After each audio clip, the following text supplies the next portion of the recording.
Heck, at my age, you know I've been to a lot of doctors. Healthcare partners, they really care. They're concerned about your health. They're all the best. I am Roberta, and I am a healthcare partner. Visit hcpnv.com to hear my story.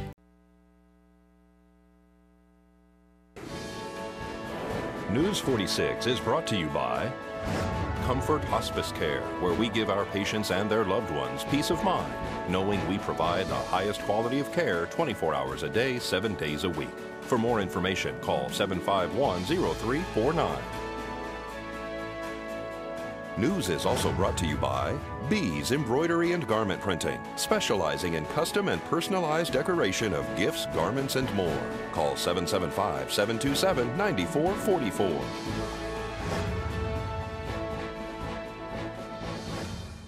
Tonight on News 46, the nation recognizes a 50th anniversary. Desert View Hospital is holding a resource fair. Nevada Highway Patrol gives some tips for the upcoming holiday. News 46 starts now. You're watching KPVM News 46 with Monique Mitchell. Local coverage from Deanna O'Donnell.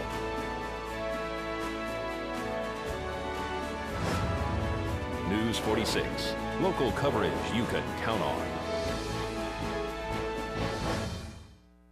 Good evening. It's Wednesday, August 28, 2013. I'm Monique Mitchell for News 46. Well, Utilities Incorporated of Central Nevada is pleased to announce that they are much closer to acquiring the Willow Creek property so that they can clean up the ponds and possibly put in a park-like area for public use. The creditor for the defunct former golf course will get 9.1 acres, which includes the clubhouse, which has been operating as a church for the past several years. Utilities, Inc. uses the former golf course's ponds to discharge effluent and owns $8 million in water rights on the property. They will get the remaining 15 of 16 parcels on the 174-acre property. Last Wednesday, the bankruptcy court, the federal bankruptcy court, accepted the trustees' amended plan, which in essence gave the lien holder the clubhouse with that 9 acres, and the rest of the land would come to UICN pending regulatory approvals that we need from our regulators. So right now what we're doing is putting together that filing. Even before the bankruptcy decision, we hired engineers and been working at it. We've done several site visits and tried to put together what do we need to do in the immediate to secure this project, this property that has been deemed a health hazard by the Nevada State Court, a hazard that was created by others, but now UICN is going to try to step in. Our primary concern has been and always will be the operations of Plant 3, and we need this land to discharge our treated reclaimed water. And so you have put up fences around the ponds right now. Why? We put up fencing. We asked the trustee for permission, because it's still his land technically, to put fences around the receiving pond behind me and the 2 overflow ponds. Those are the line ponds. And it's dangerous to get in them. The lining's all torn. It's difficult to get out. And just last week, one of the residents told our engineer that she saw kids playing in the ponds. So we want to secure the immediate hazards. And I talked with Chief Lewis about that, who said he'd let UICN know if he noted anything else. And what we're looking at right here is a burnt pile that some kids have. Obviously, they responded several times, Prep Valley Farm Rescue, to somebody burning out here. Yes, there's several problems on the land, and basically our first plan and what we're asking our regulators right now is to be able to remediate the 3 ponds that I just discussed that have been deemed unhealthy by the state of Nevada, to fix the pump houses to make sure that the water can move, and then just to clean up the dead trees and the weeds so that we don't have this fire hazard. So that's our first step. And you want to ultimately make this a safe location.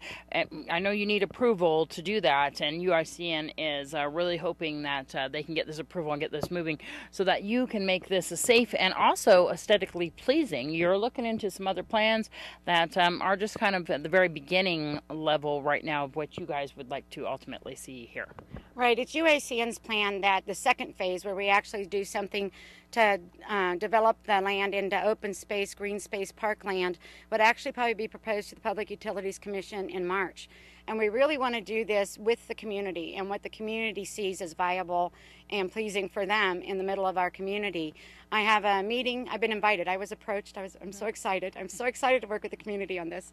We have our first meeting on Friday to discuss our ideas about what we can do to make this parkland. This area right here will be hopefully having some good news in the future of what's going on. I know you're really excited about what's coming up, and there's a whole bunch of people who are going to be putting in kind of their ideas, and hopefully everybody will work together to get something real positive coming out. Right, and one of our plans is not just to meet with this group of residents, but I've also asked, we had to present to the Public Utilities Commission and the Bureau of Consumer Protection the basics of our plan before we file. And at that meeting that we had back in June, I actually asked for a consumer session. I think it's good for all of the parties to be able to come forward and say what they envision with this land, and for our regulators who are going to say yes or no to our plan to hear the community's input. And so you'll keep us updated? Absolutely. I'm excited. Thank you. Thank you.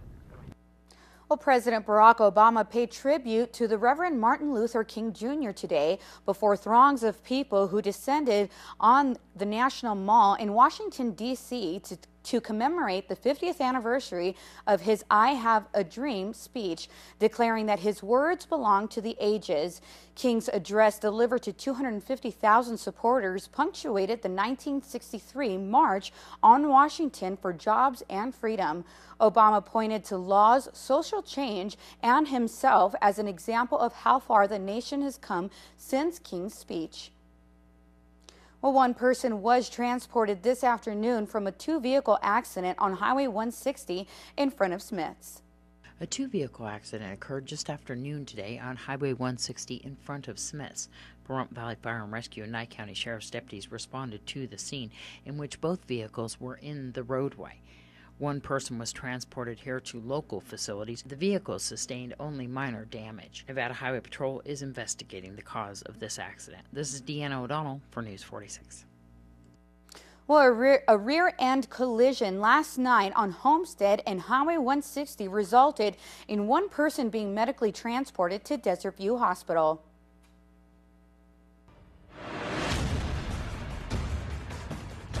Tonight's accident report is brought to you by Stovall & Associates. Don't expect insurance companies to have your best interest in mind.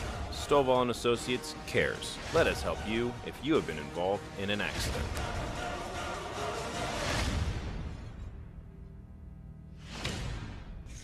A two-vehicle rear-end collision occurred last night on Homestead and Highway 160. News 46 reporter Jason Koblenz spoke to Sergeant Carlos Rivera from the Nevada Highway Patrol. We had two vehicles that were traveling northbound on State Route 160 approaching Homestead. We had a red Chevrolet vehicle and a white pickup truck.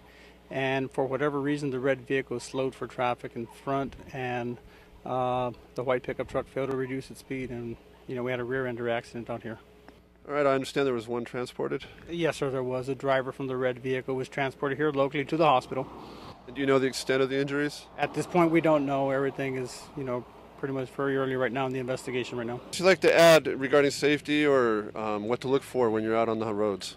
Well, we would like to stress right now that we would like to advise people to pay attention to their surroundings, in front of them, behind them, especially when they're approaching an intersection. That's the most dangerous place to have an accident. Pay attention to your surroundings. Always predict the worst and always decide what you're going to do. Always have a second plan of action. So basically anything can happen in a split second if you're just glancing away or not keeping your eye focused on the road. Yes, sir, that is correct. And in this case right here, we had a vehicle that was stopping or slowing down. And you know what? You always have to be attentive to, everything around you as well. Once again, there was one person transported locally here to Desert View Hospital as a result of this accident. This is Deanna O'Donnell for News 46. Well, can food affect your mood? Celine MacArthur reports after the break. You are what you eat, and what you eat could cure what ails you. Details next in Prescription Health. Did you do anything special? No. I went with Ashlyn for her birthday. Third. Yeah. I like Jelly. Do you like Hershey Kisses? No, I'm not really a chocolate fan. This portion of the news is brought to you by Children's Dentistry of Pahrump, specializing in sedation dentistry, now accepting adult patients. Call now for free IV sedation with dental implant, 751-2184. Welcome back to News 46. Can't sleep, moody, bloated, battling acne? As Celine MacArthur reports, before you head for your medicine cabinet, step into the kitchen. This health tip is brought to you by Humana. Visit our local office in the Pahrump Valley Junction Shopping Center or call 775-727-0871. From fast food to processed food to just plain bad for you food, it's the standard American diet. Or SAD diet. Honestly, most of the ailments that we deal with are because we're eating the wrong foods. Pizza every Friday night. What you eat can impact how you feel. First off, bloating. It's caused by too much sodium. Choose foods high in water and loaded with digestive enzymes like papaya and pineapple. Eating foods that are high in magnesium, things like pumpkin seeds and sunflower seeds. Battling acne? Target toxins in your body by increasing glutathione. It is the master detoxifying thing in our body. Those are things like cruciferous vegetables, like broccoli and cabbage, as well as onions and leeks. Trouble sleeping? Try some tart cherry juice a half hour before you go to bed. It's a high source of melatonin. PMS is a sign women are low in iron and magnesium. 85% of Americans don't get even 50% of the recommended daily allowance. Low magnesium levels can cause insomnia, mood swings, headaches, constipation, and Charlie horses. Try eating more spinach and vitamin B6 found in eggs, dark green veggies, and whole grains. Want to protect your skin?